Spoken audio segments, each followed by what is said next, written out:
So a little while ago, I got into this idea of painting trampolines using old trampolines as a giant canvas. And there's one that I painted about a year ago in a mandala form. And I wanted to try something different this time. So I came across another old trampoline and I wanted to do one of those pendulum kind of pour paintings. So take a look how it worked. Ready? One, two, three.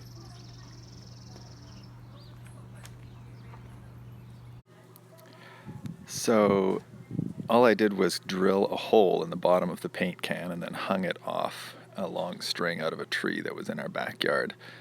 This was the first time I'd done this, so I really didn't know how far to pull the paint can back or how liquidy to mix the paint or how much paint to put in the can. It was all a bit of an experiment.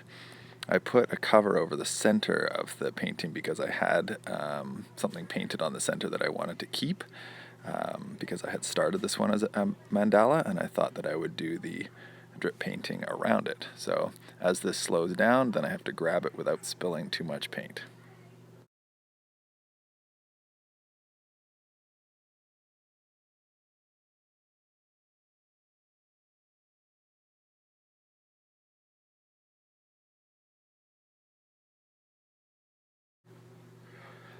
So now I've finished the first color. I'm really just using random leftover paint that I have around my house for this, and I did a few more colors, so let's take a look at what happened next.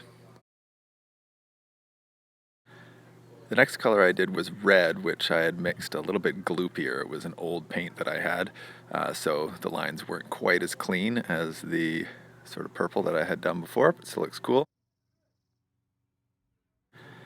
Then I decided to do black because that was what I had kicking around, and the black, that came out really quickly, which was interesting because then it actually made me run out of the can really quickly, but I definitely like the way the black turned out. The lines are nice and defined.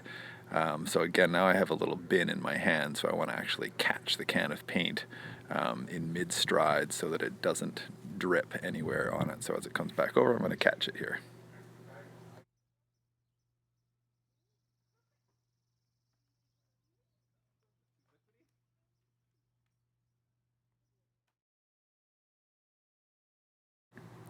And then I had some bright blue left over, so I decided to do bright blue as my last color. This one again, these were all kind of old paints, so it was a little bit gloopy as it came out. But again, I think it still looks pretty cool. It's kind of like one of those spirographs that you did as a kid with those little circles with holes in them and gears on the outside and a pen on your sheet of paper. So here I go, catching it again so it doesn't drip. And we're done.